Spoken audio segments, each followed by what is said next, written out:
After that, Salus suggested that everyone take a short rest break, as Talion had most likely used up an inordinate amount of his demonic energy.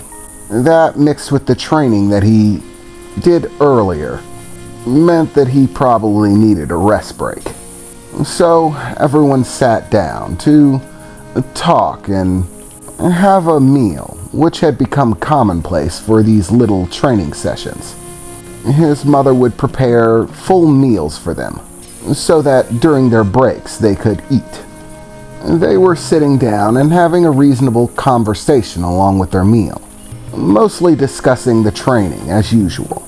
At the time, they were actually discussing Rico's development. Talion wasn't the only one getting stronger.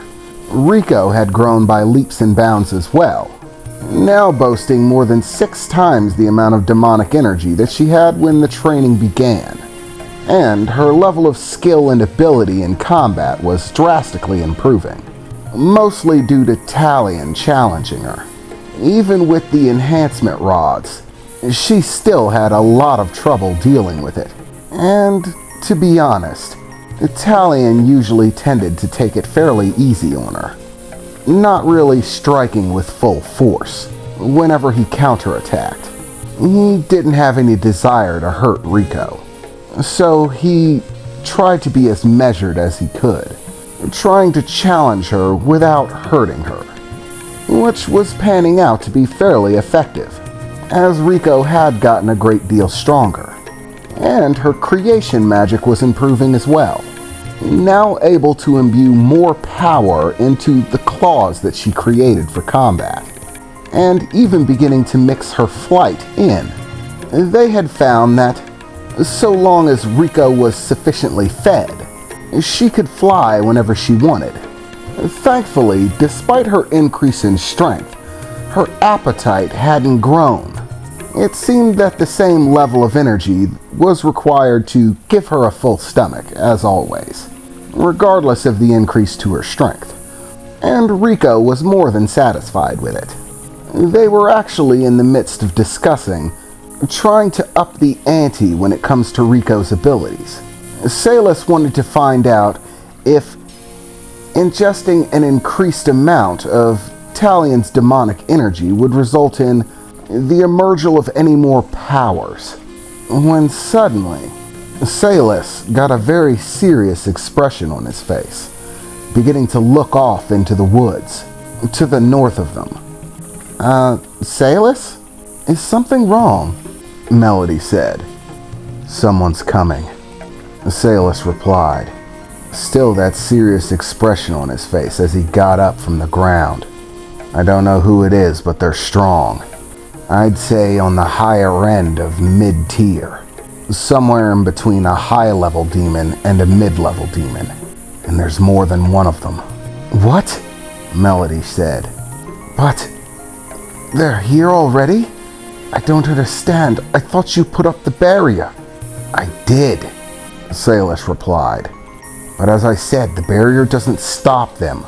It only prevents them from sensing demonic energy past it. They can waltz right through it if they want. And at this point, they're close enough that they're beyond the barrier. There's no doubt that they've sensed our demonic energy. They're headed straight for us. And they've actually begun to pick up the pace. Damn it, I thought we'd have more time. What do we do? Vera shouted. Remember what I said. Stay calm. There are plenty of ways to deal with this situation. We don't know who we're dealing with, so we play it by ear. If all else fails, we go to escape strategy 1. Everyone remembers it, right? Yes, Melody replied. Yes, Rico remembers. Yeah, I do too, Talion replied. Good. It's no use trying to hide. They've already sensed us. But just because they sensed us doesn't mean they know who they've sensed. They're probably just headed in our direction to check it out. It's possible we could still avoid a confrontation. We just have to be smart about it, Salus said, as he looked over his shoulder at Talion and Rico. Yeah, that ought to work, Sayla said as fog began to drift off of him towards Rico and Talion, swirling around their bodies for a moment. As for a moment they were startled, getting up, wondering what he was doing. But as the fog began to settle in around their forms, they began to notice the changes. Suddenly, their hair began to appear white, as did their eyes. Rico's tattoos disappeared altogether, and both Talion and Rico's teeth suddenly appeared normal. Talion's tail disappeared altogether.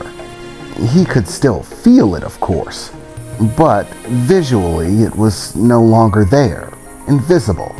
Okay, story from this point on.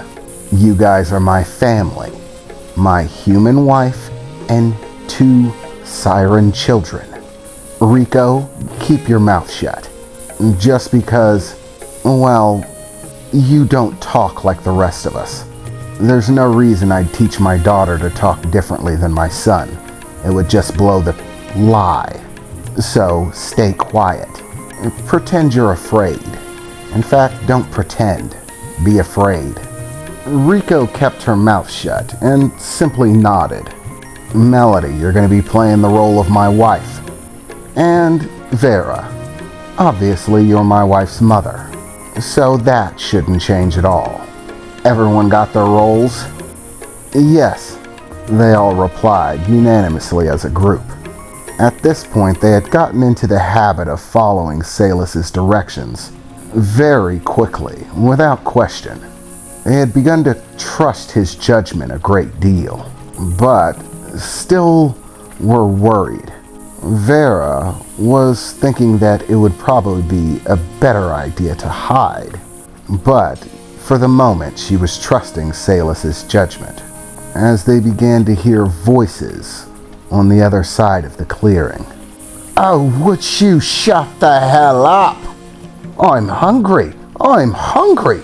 All freaking day. You were hungry 3 hours ago. Then you were hungry 2 hours ago. Then you were hungry an hour ago, and now you're hungry now. You're always bloody fucking hungry. You never shut the hell up about it. I get it, mate. You're hungry. Why don't you give me a notice when you feel something else? But Crunch hungry, they heard the voices announced as they approached.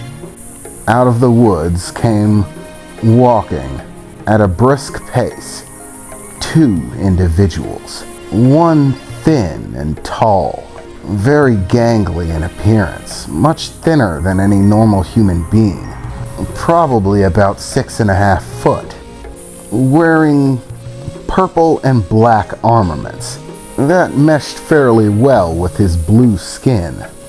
He had 4 large black horns that protruded from the top of his head, and bright yellow eyes with a slight glow to them.